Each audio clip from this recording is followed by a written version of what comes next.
Well, here we are back again from the this is Mirador Television from the White Hart Hotel in Lewes, East Sussex. It's not a bad day out there. So we're going to have periods of sunshine. Right now it's 13 degrees. Goodness gracious me. I mean, it's going up quite quickly because half an hour or so ago it was only 10 degrees. So very pleasant out there. It's going to reach about 16 or 17 today. And no rain in sight, no rain forecast. And very similar to tomorrow. And tomorrow is going to be even a little better, a little lighter. And Sunday, even better again. So a decent weekend for a change. Now we are going to call up, if you like, Melissa Conti of New York. She's been sent the link. Normally, because it's 4 a.m. there, she doesn't come on until about 10:30. But we will keep an eye open for her. But I think what we'll do is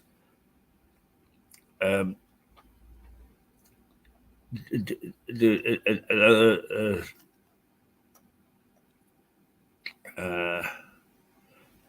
another run through of one or two things that you might want to know, might not.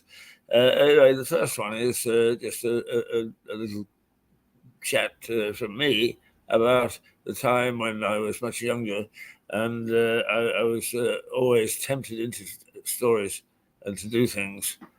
Even in those early days, I wasn't a journalist, I was a student. But some of the things that I did that some people found fascinating. So here you are while we're waiting for Cynthia Wappy. 18 when I set off for Canada. It was a long way to go. It goes on 5,000 to 6,000 miles, all on my own, and a real adventure. And the first year was pretty good. I spent the 2 semesters as required at the university, and then I got a job for the summer. And I went out into the Rocky Mountains between 2 small communities, at least in those days they were small communities, called Revelstoke and Golden. Wild, it was wild. And my job was to help build the Trans-Canada Highway between those 2 points, because there was no road there. The only way in was by rail, a train that had been built many, many years, almost a century before. Well, not the train itself, but the tracks. And I remember on that first journey, getting off the train at a place called Stony Creek. I thought I was at the ends of the earth. It was raining. There was mud and streams flowing down the mountainside. There was nobody there. And there I stood beside the track, watching my safe train, which only came once a week, disappear into the mountainside. You've no idea how you feel that first few days. But it was very fortuitous, because I learned a number of things in that space of 2 or 3 months that I worked in the Rocky Mountains.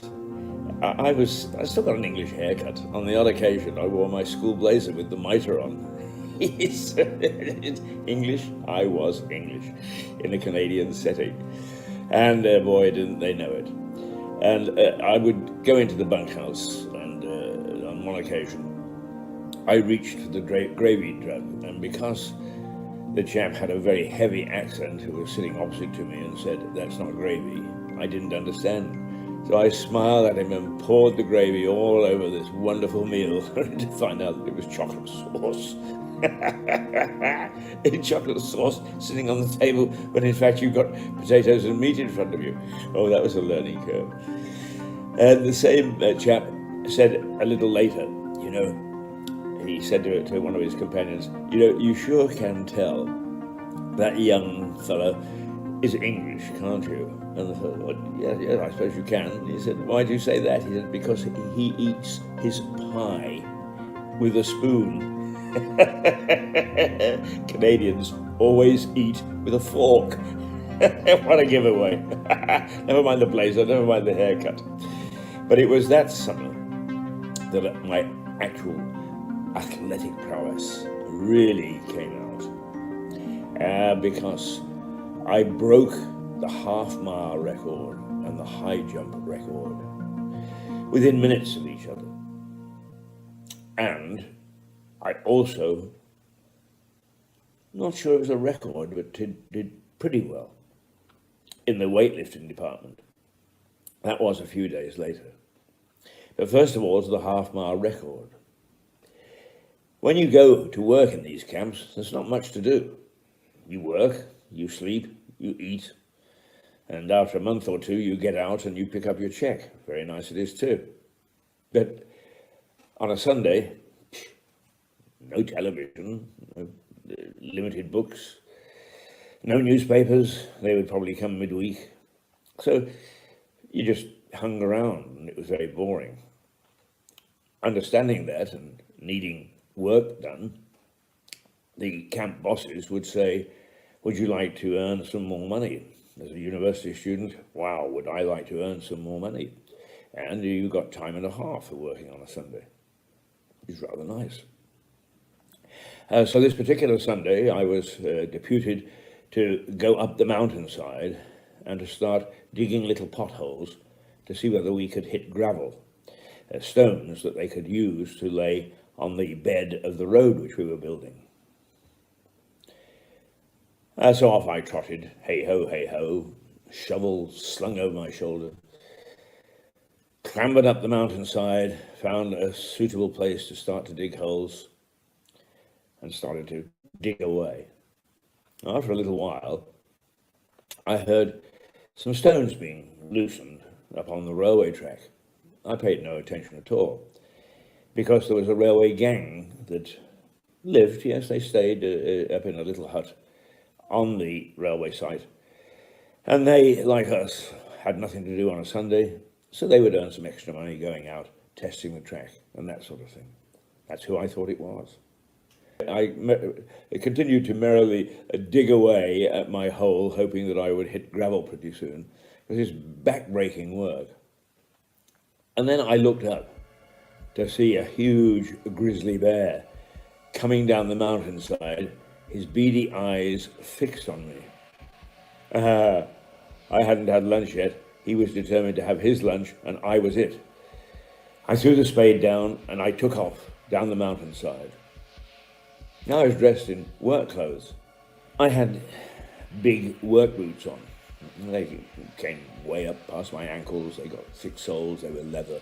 They were toe-capped with hard stuff, so that if you dropped anything on them, you wouldn't crush your feet. And I took off down the mountainside at a great rate of knots. The spring runoff was still there. Water was still cascading down the mountain. So the mud must have been, good 2 or 3 feet deep at some stages. I managed to avoid disappearing into the mud altogether. But at the side of the track, down the mountain I went, lickety-split, determined that this grizzly was not going to have me for lunch that particular day. I came around a bend in the track, and there was a D9 Caterpillar tractor. Now, if you've never been on a construction site and you've never seen a D9 Caterpillar tractor, they are huge. They are huge. And they stand about a story and a half. So if you look at a small house and try to guess that you're looking at just below the bedroom window, that's about the height 7, 8 feet. The driver said that I did not touch his vehicle. I did not touch the bulldozer in leaping into the seat beside him and clutching him, trembling with fear that this grizzly was going to come around and find that the D9 Caterpillar tractor was no obstacle whatsoever, and he would have double lunch. He'd have both of us.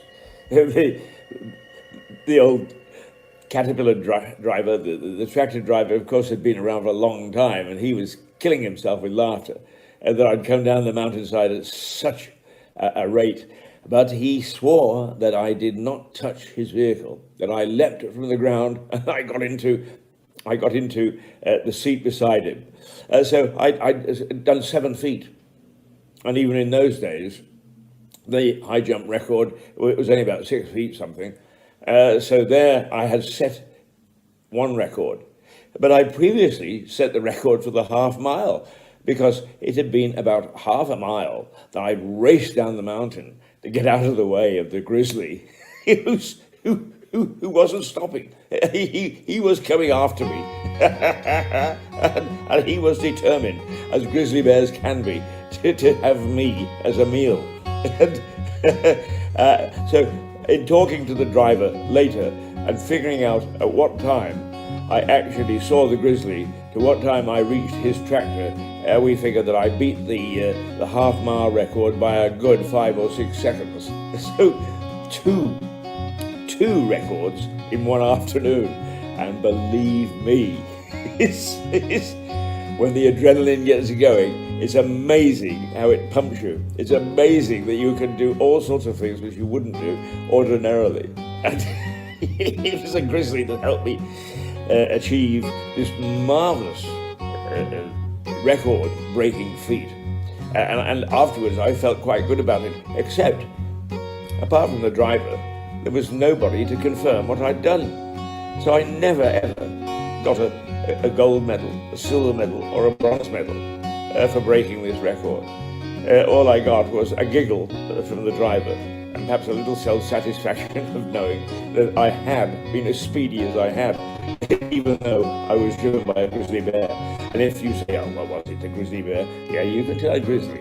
It's not only his size, but a grizzly, unlike any other bear, has a hunch, a hump, just behind his head. So it is easy to identify. Later on, I learned that black bears you can frighten off a little. The only time to worry about a black bear is if it's got its young with them. It is very protective of its cubs, or if it's ill, in which case it will pay no notice. But I later on managed to control black bears and brown bears with very little problem, bravely waving my hands. But this was my first experience in the wild with a wild animal who was ready to be feral.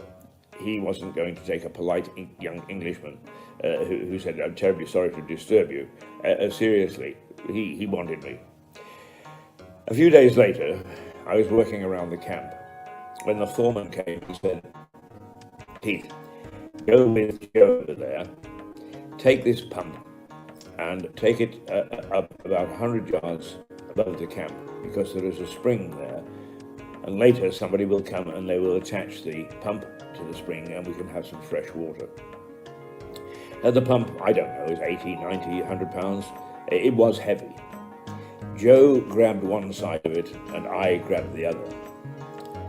We could just about manage it, and we went up to the spot designated by the foreman, found the spring, and as I was about to put down, or together we were about to put down this huge pump, I heard a rustle in the trees behind me, and I looked around, and here was this great big teddy bear face gazing through the greenery at me.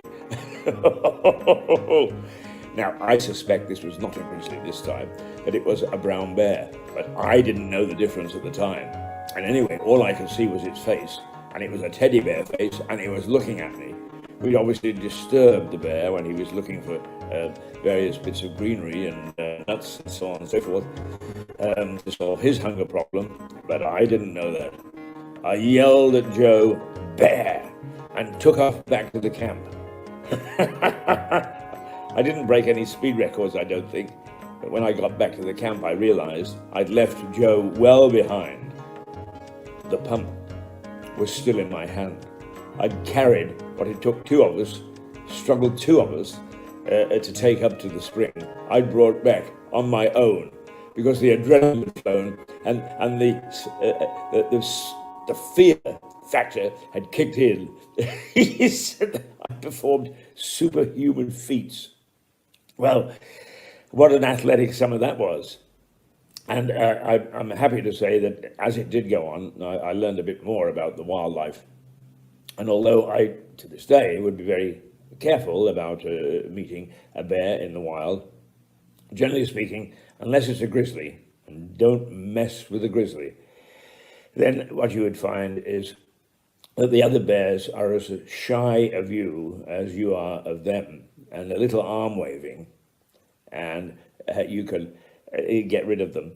And actually much later, many years later, I lived on a steelhead trout fishing river in North Vancouver. I had 3 acres and a beautiful house, and it was right at the base of the mountains. I had a Great Dane, which is a wonderful dog, very affectionate, but also very protective. I was fiddling around on the banks of the river one day, and once again I heard a rustle. Didn't pay too much attention. And then I looked up, and here was a huge black bear coming towards me. Well, I'd learned my lesson this time, hadn't I? I raced towards him, yelling, "Bear! Bear!" waving my arms and sort of, "Go away!" Actually, I wasn't as polite as that. I was saying to him, "Push off." And at the same time, yelling to my wife, "Get the dog in, get the dog in," because my fear was that the Great Dane would come rushing out, would protect me. The bear would, with one swipe, break the dog's neck. Bears are terribly powerful animals. But instead, the bear took one look at me when he became aware of me waving my arms, put his nose in the air, sniffed, and sort of said, "You're not worth bothering with," and ambled back into the orchard and paid absolutely no attention. Luckily, my wife had kept the dog in, so both the dog and I were saved on that particular afternoon. But if you really want to be athletic, get yourself into a situation where a grizzly is coming at you, because believe me, the adrenaline will kick in. And if you can possibly record it on your camera, on your phone nowadays, while you're doing that, you can prove that you will beat world records. In my case, the half mile and the high jump, all in a space of a couple of minutes or so. Well, that was my first experience in a summer in Canada, and I had many more, and hopefully I'll get the opportunity to tell you about some of them. Till then, toodle bit.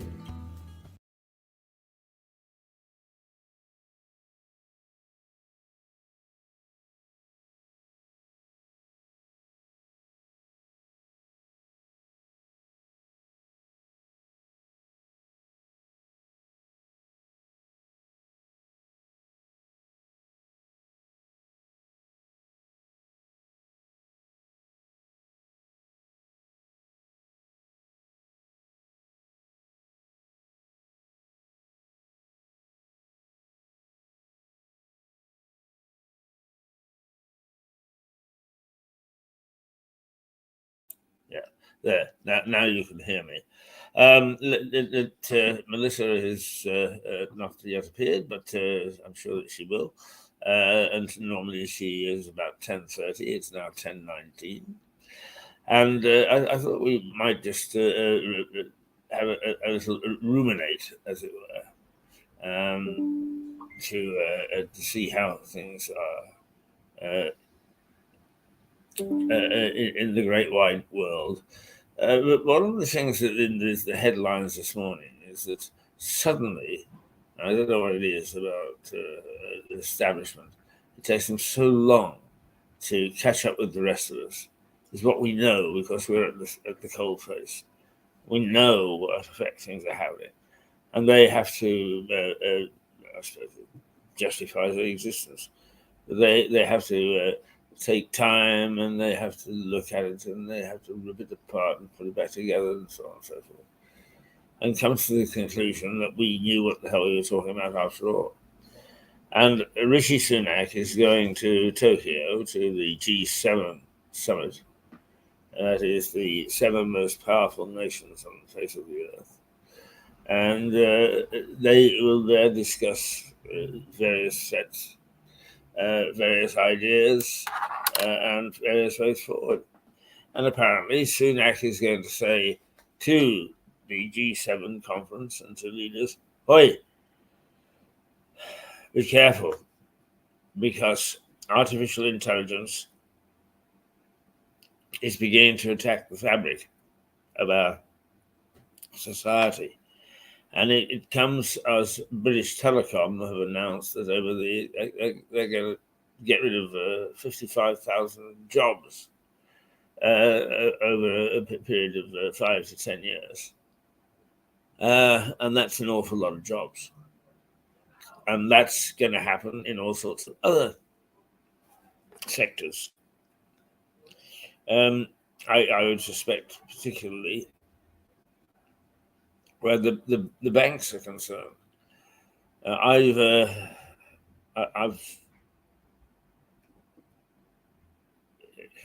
put tongue in cheek said that the Triffids are waiting to launch another bid for world dominance. Now, for those of you who are a bit too young to know who the Triffids are, the Triffids were a vegetable animal hybrid that mankind had discovered on the planet, and who cultivated and who were producing oil, and oil in the garden was rosy. And then we had a starburst which blinded us all, and the Triffids took over in days of absolute terror. Well, eventually, it's for the story for you, because you can go and actually watch either the video of the television version, the film version, or you can get still, I think, the book version by John Wyndham. And my argument has been that the Triffids we didn't actually expunge them from the face of the earth. What they did was they went and they lurked on the basis that mankind will make a mistake, a fatal mistake, and the Triffids will pounce again and take over. And in this fantasy theory of mine is that happens when the computers start to dictate to man rather than vice versa. Now, I can see that this is happening right now. And the trouble is, I'm not part of the establishment, so I have to snipe from the sidelines. But let me give you an example of where the computer is running the man. Not the man, the computer. And that is in banks, the retail sector in banks. Credit card companies, the financial sector, if you like. Where you don't actually talk to a person anymore. You go into the bank, they collect the information, they send it up to head office. It's put into a computer, and the computer decides whether you should get a loan or not, or whether you should get an overdraft, or whether you should be sent to prison or whatever. Man has nothing to do with it. It's all decided by a computer. Now, that to me is crazy,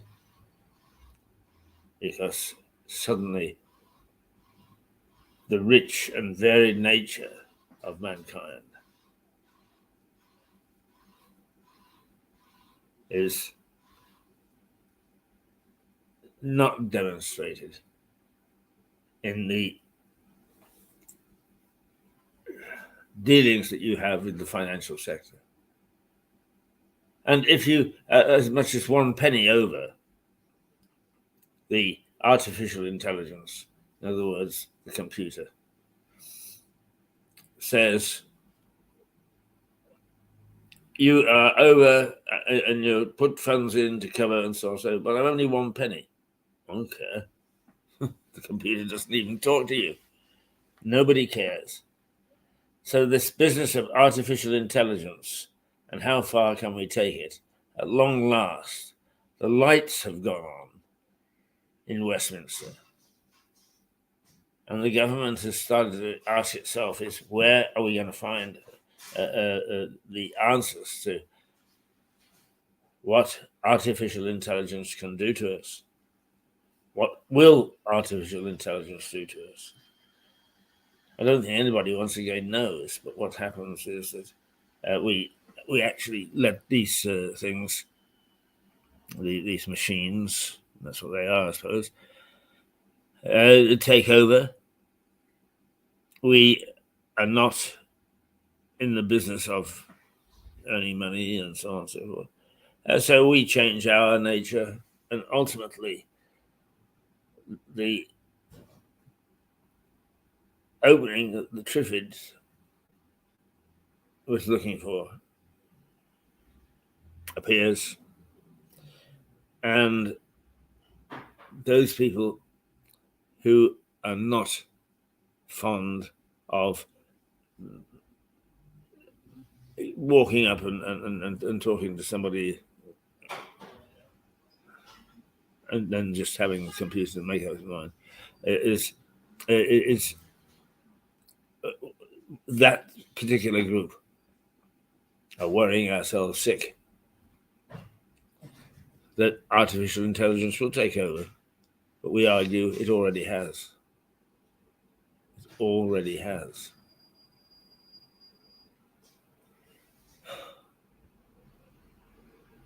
I wish that it was just mad old Hayes on one of his rants. But when mad young Rishak thinks that it's of sufficient concern to raise it with the other leading powerful economic nations at the EU summit, then there has got to be something in the fact that we are really seriously under threat from these algorithms. That's what they're called. Get operatives. Our life is not the same. And we paid lip service to that. Is ho, ho, ho. Ho, ho, ho. We're not a bit like the nation that went into COVID and lockdown. No, we're not. And I don't think that we've come out any the better for it. And we've got to be very careful how we deal with this particular issue. So anyway, how do the Americans think about it? Well, we'll chat to we'll chat to Melissa and find out what is artificial intelligence doing for the Americans today. Oh, I'll just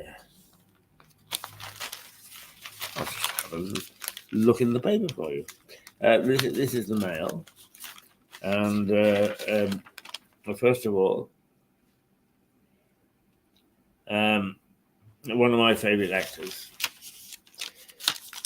Harrison Ford, is going to make another movie, and I think it will be in the same Indiana Jones genre, where you remember that Sean Connery played his father in one of the episodes. So they've got a history of bringing in us old guys, right? They're able to say, Indiana, you've got a father. He would now be a grandfather, and Indiana himself is. Let's see how old is he. Let's see if it tells us here how old Harrison Ford is, because I have an affinity for him, and I'll tell you why. 80. Oh, he's a spring chicken, for God's sake. He's younger than I am. Right, okay. But now, Harrison Ford wears a trilby and cracks a bullwhip. And that trilby, it was put up on Facebook or on the internet somehow at a reserve price, if you wanted to buy it, of $150,000. Well, I have a hat which I'm more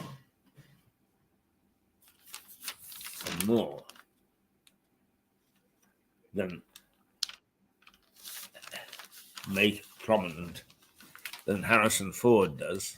So mine is going to go up, and it's going to be put up at £150,000 plus one, because it's more valuable, in my opinion, than Harrison Ford's. So there, the mere fact that he's coming back as another Indiana Jones is, I'm quite sure, it's done simply because I spurred him into action, because I've challenged him with the value of my trilby to the value of his. Well, now here's somebody who actually will. She just levels me every time that we talk. Here she is. Good morning, Melissa. Good morning, Keith. How are you? I'm well, thank you. And you? Well, I ran out of coffee this morning, so I'm having tea, and it's really well, we got to that much. it's not doing it for me. I'm sorry.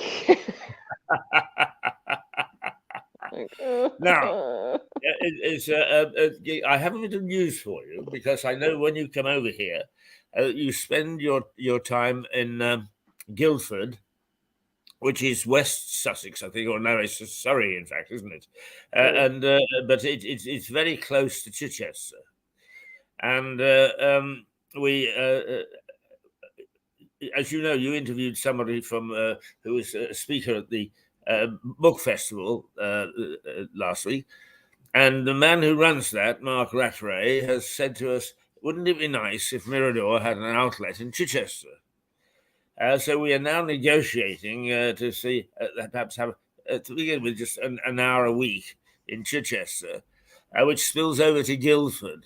So you will be closer to home, as it were, if that comes off. Mirador it's weathered the storm, I think, of lockdown. I don't think that we're going to go out of business. I don't think that they're going to get rid of us that easily. And we're going to motor ahead, going from strength to strength. Anyway, it's good to see you. And good to see you too. I think actually there's been so much happening that we've lost sight a little bit of what's happening in the United States. But in a little discussion on something totally different to Donald Trump, but he was mentioned in dispatches yesterday as somebody saying, the trouble is that there is no leadership, and what's going to happen is that, and not only in the United States, but here globally, there is no real leadership in the Western world, and what's going to happen is there's going to be a little crack in the system, and somebody like Donald Trump, just by force of personality, is going to march in again and become president. Now, how does that scenario go down with you as an American?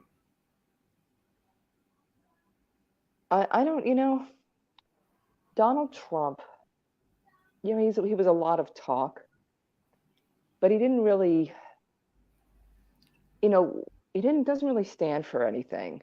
And so what happens is whatever his party says and whatever he thinks the voters who vote for him want is what he'll talk about.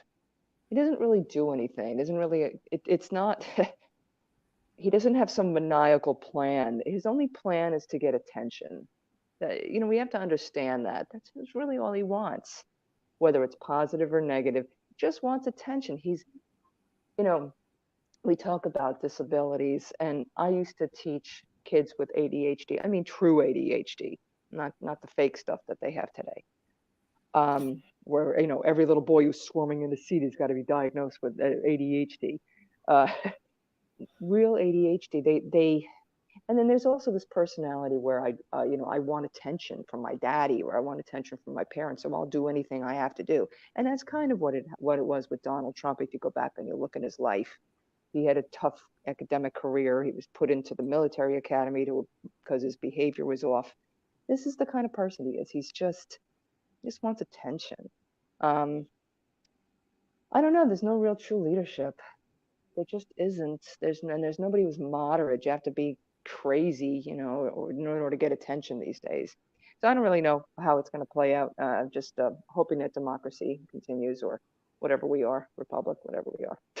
I don't know what we are these days. The perception over here is that he's still got a very strong following.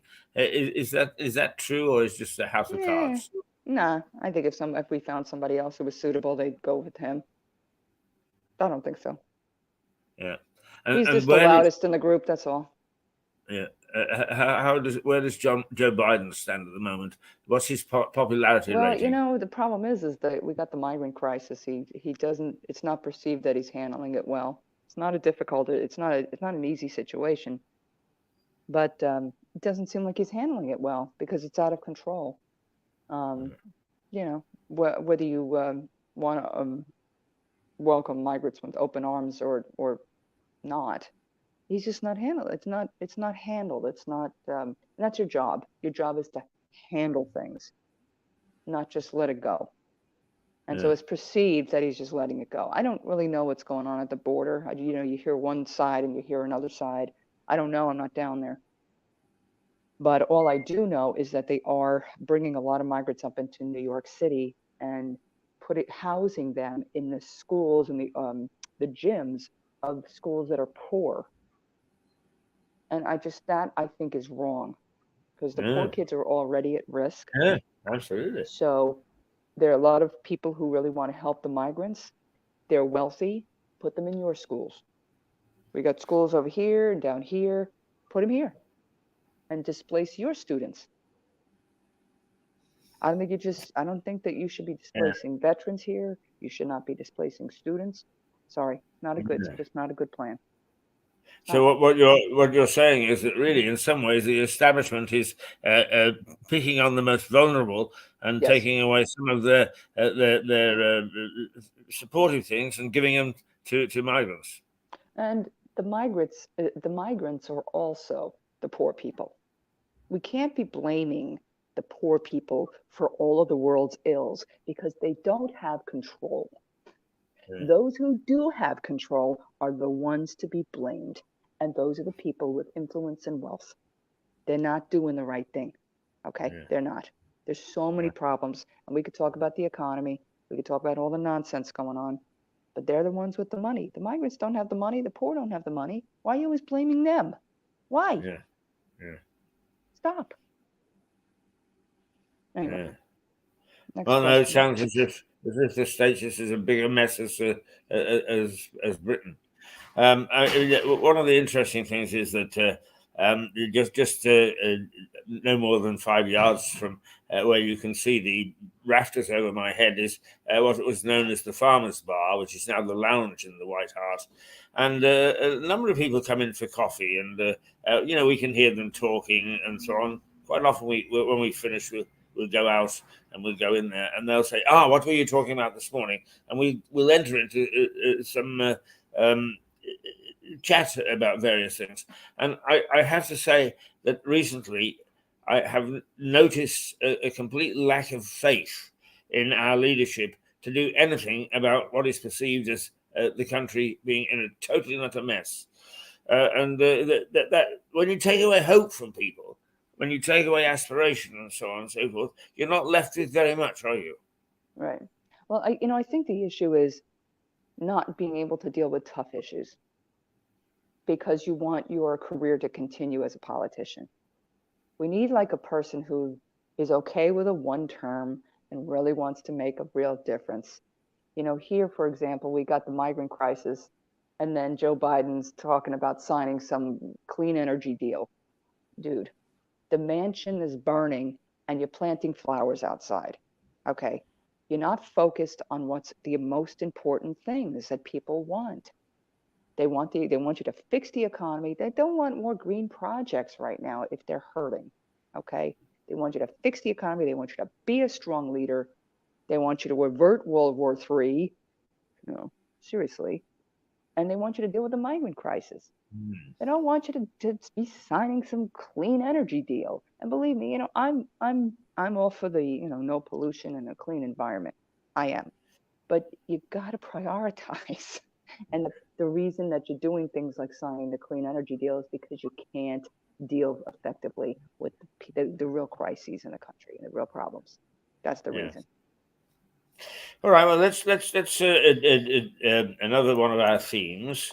Let's just turn to a gentleman called Connor. What's the latest chapter there? Connor is working hard, and as you know, he's a journalist. But I'll tell you something with journalists. If you don't love that profession, absolutely love it. You're just going to be so miserable because it's such a tough profession. You are on 24/7 because news happens 24/7. You don't have a holiday. You don't have a weekend. You don't have a night to go to sleep. You'll sleep during the day. It's such a tough profession, and I loved it. I did. Connor doesn't love it because he wants to be in the military. He wants to be a fighter pilot. So, in the meantime, he's working. He's working hard. It's tough. He's doing a good job, that we know. He is. But his heart isn't in it. No. And so you're if your heart's in it, you're going to pass through the challenges. You're not going to care. Yes. Well, now you were getting up even earlier than this to run around the blocks in New York City with him to prepare himself to be sufficiently physically fit for the military. How's he doing on that front? Doing quite well. Mommy, on the other hand, is exhausted. But this is why, Keith, I need my coffee, not my tea. Yes. Well, it's your choice. This is just brown water. This is just brown water, dude. That's all it is. Yes. I can remember. I remember in Kosovo, going to the British Army mess. I mean, as you know, when you serve in some of these dicey places, as you do need a little oasis, and the British Army's headquarters was one of them when we were in Kosovo, and we would go up there particularly for breakfast on a Sunday morning. But I remember a colonel coming in and slumping down in the seat opposite to me, and he said, "I don't know." He said, "I don't know. They've offered me a decaf. He said, I need the jolt in the morning of the caffeine." He was really quite disgruntled that they'd offered him. So I know what you mean, and he most certainly knew what you mean when you talk about coffee. But now I'm gonna cry. I'm gonna cry till the coffee shop opens up. Let's get to the serious part of this meeting that we have, because you are taking a degree at university, and basically it's the care and treatment and environment that we need to be able to establish for children that are in need, and we're not talking about economic need. We're talking about sometimes emotional, sometimes physical, and so on and so forth. And you said to me a little while ago, "Do you mind, Keith, if I use part of our chat to make my points and my thoughts and so on, as in fact your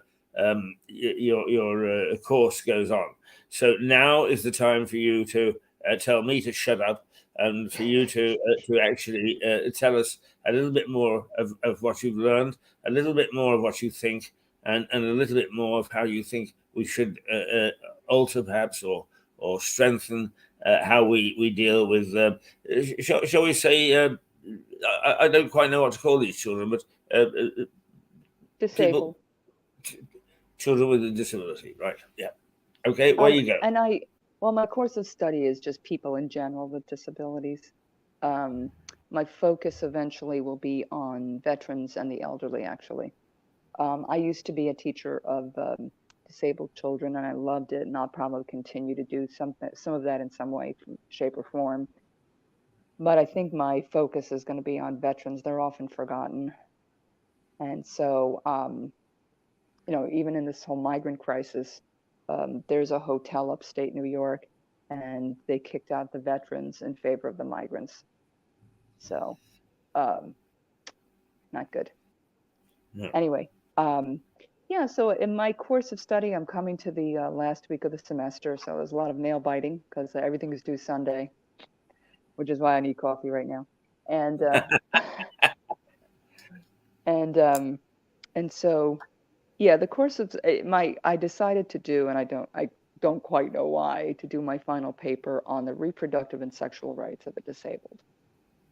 And it just seemed to me to be, a topic where we all take it for granted that we get to choose who we love, right? And we get to choose if we want to or have children or not. And it just seems fundamental to me. And it's interesting because when you delve into the whole topic of the disabled and all the different scenarios, and like, do you let somebody with an intellectual disability be a parent, or do you sterilize them, or can, if two people want to love each other, do you separate them? It just seems inhumane to do so. I understand practically, how is somebody with intellectual disabilities going to be a parent? I don't even know how I was going to be a parent. So, and none of us are perfect parents, believe me. I've never met one.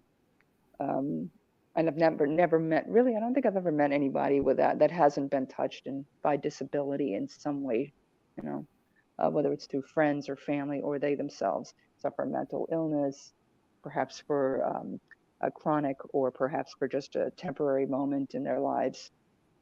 So I think when you're dealing with the disabled, the first thing you need to think of is not how do we get rid of them? How do we take care of the problem? They're a problem. It's how can we be compassionate? Because any one of us can be in that situation, especially as people age.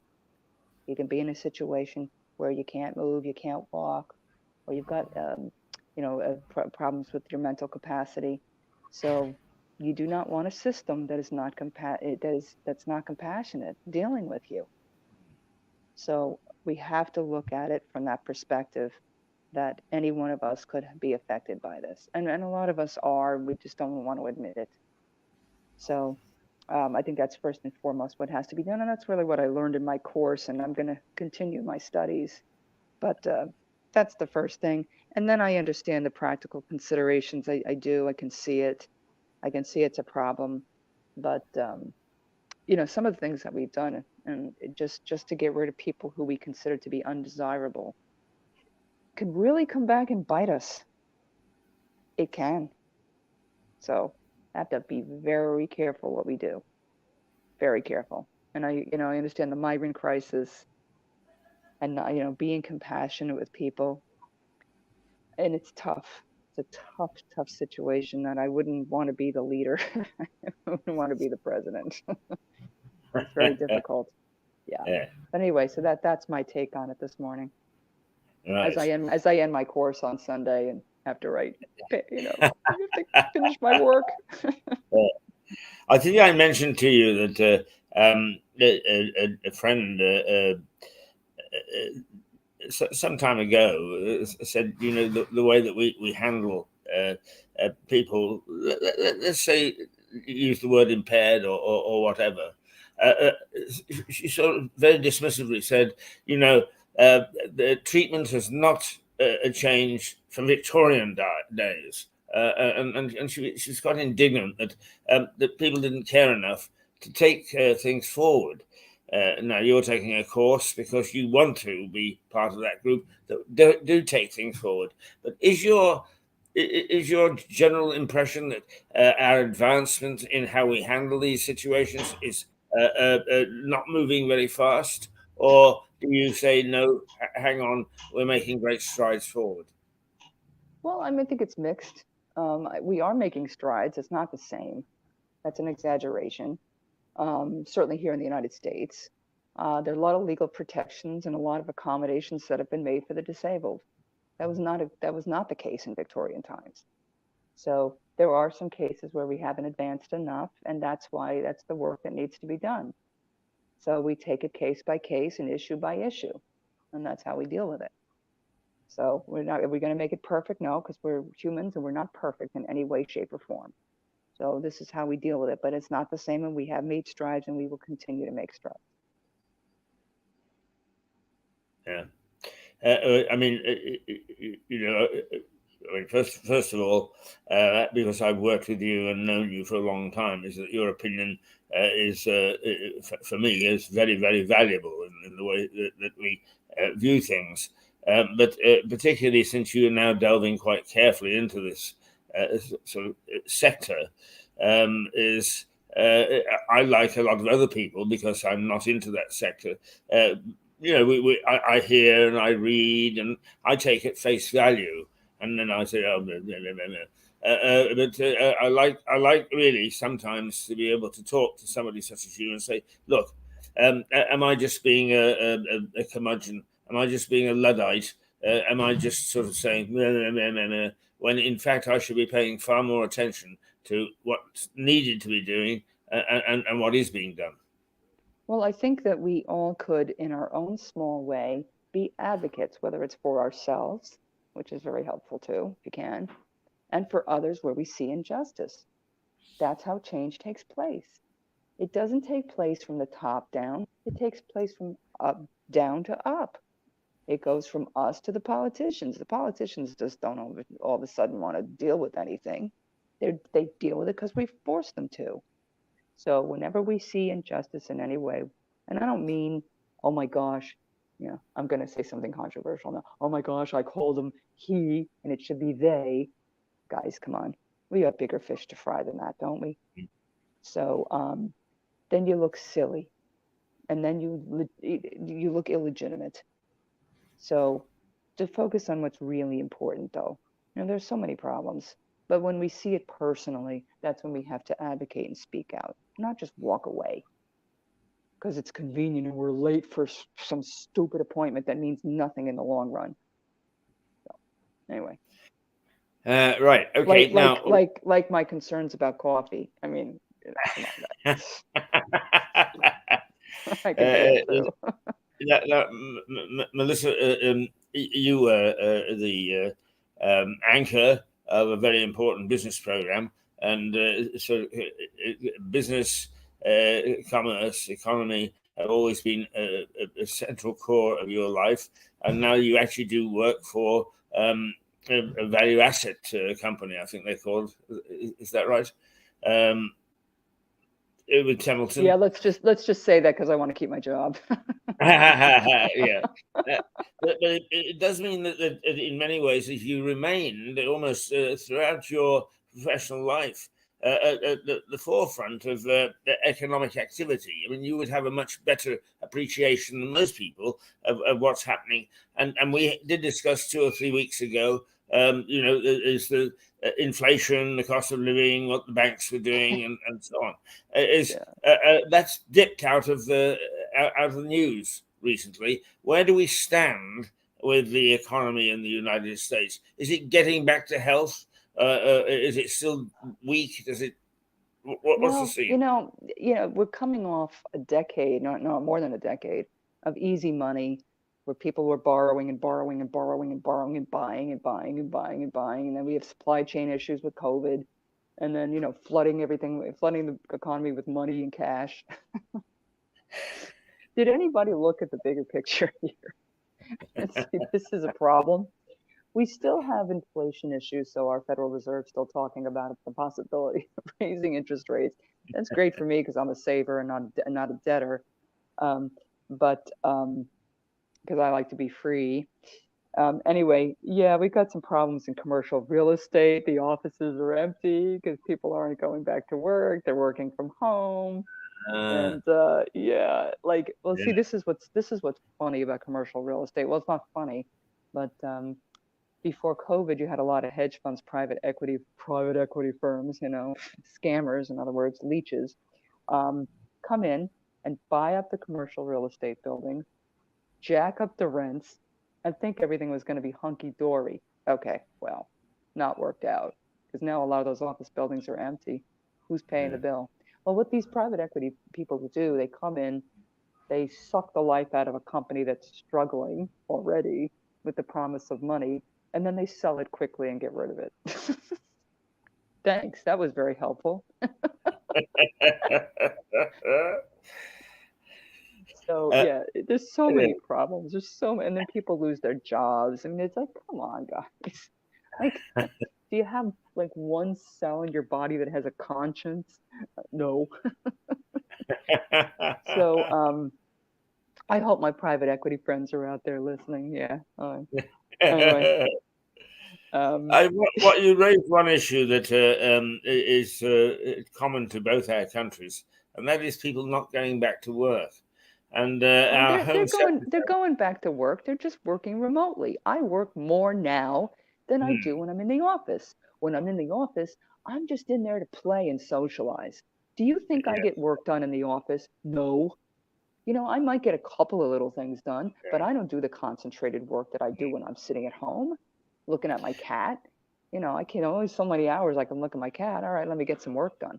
I work a lot, and people work longer hours now than they used to. But hmm. then they actually have a work-life balance. There's a balance between their work and their life. So they are going back to work. They're just working remotely. It's a different way of working. They're not sitting there The, worried about office politics. the perception here is that a lot of people aren't going back to work. That Does they that are mean they don't sitting at have home. jobs? They've got Does that used to mean sitting at home. there's a way to quantify that? Are they working or are they not working, regardless of where they are? Remote work is work. You work 10, I work 10 hours a day. Yeah. You think I work 10 hours when I go to the office? No. You're lucky Hmm. if you get 4 hours out of me in the office because I'm out there chatting with everybody. I understand there's importance in chatting and getting to know your colleagues.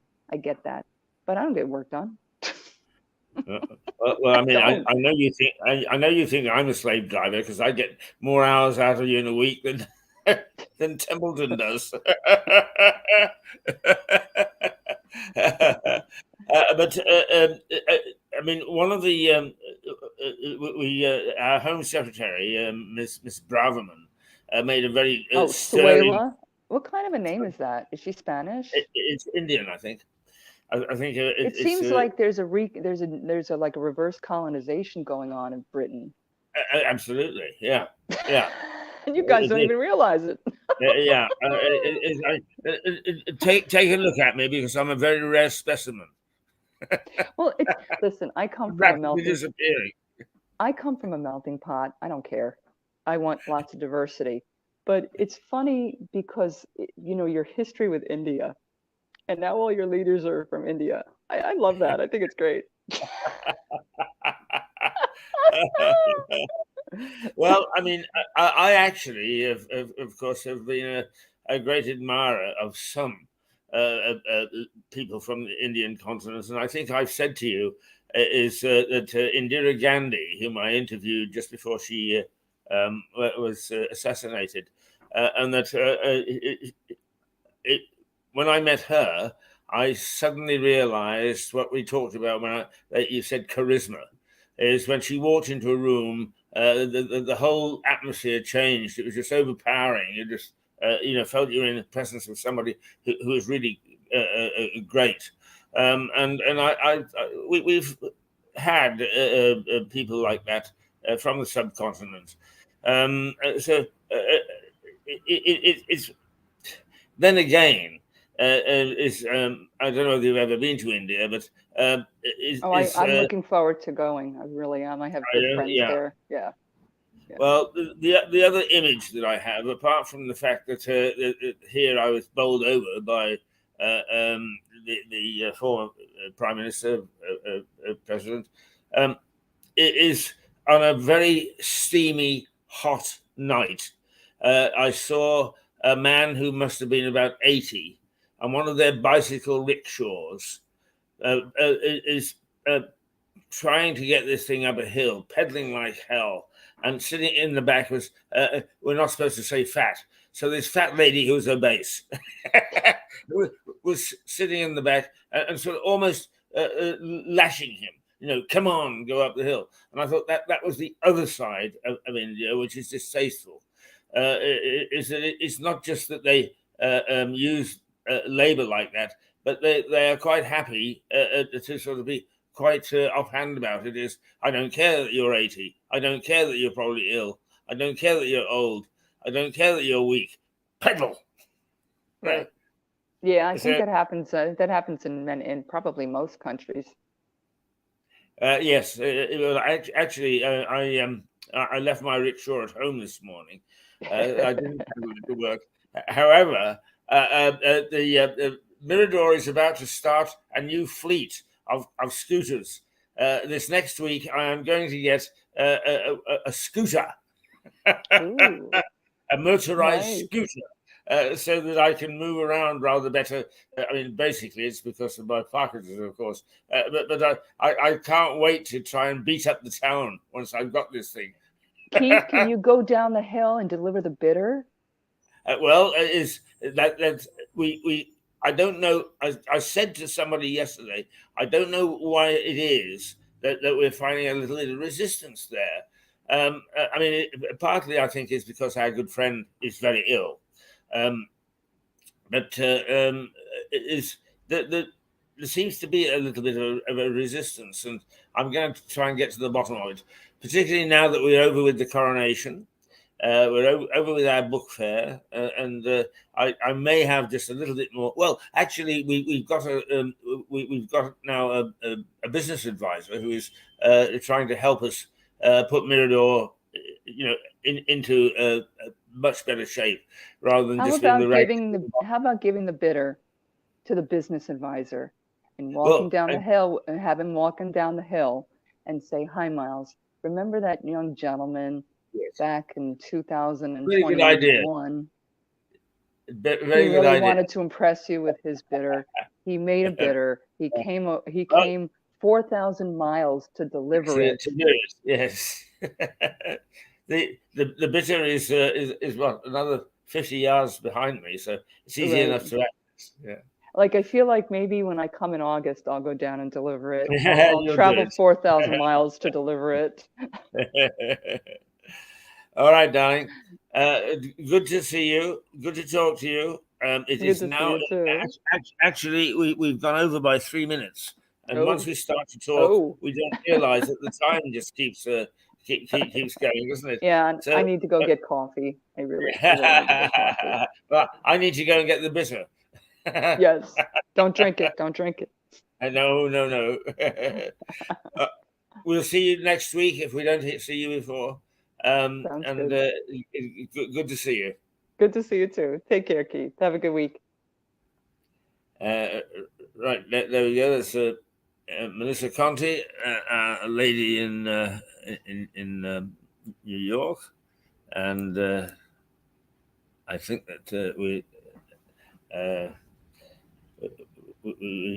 pressed the right button, so we're not going to lose anything. I don't think. Set off for Canada. It was a long way to go. I spoke too soon. It's my tussle with the grizzly bear. Anyway, we must go. It's Friday. I'm happy to say that we've had a very interesting week. It started out rather badly because of technical issues, which I couldn't overcome. But it's ended quite strongly, and we've had some very good people in, and we've had some very good issues to talk about. There was one lady I'd hoped would come in today. She had an invitation, is there is a group here who are going to take over or try to take over an old working man's club and turn it into a community pub. And I'd hope that she would come and tell us all about that. But anyway, there's still time. She's very welcome at any time to drop by and talk that through. Until Monday morning, when we will be back as usual at 8:30. I've spoken to Richard Barton, and what we're going to do is perhaps slightly alter our character by having our crime chats on Monday and Friday, and act as parenthesis for whatever else we do in the week. So it's still very much as what's coming next. I don't know, but it'll be interesting. See you on Monday morning. Take care, and a real toodle pip. I think. Yes, toodle pip.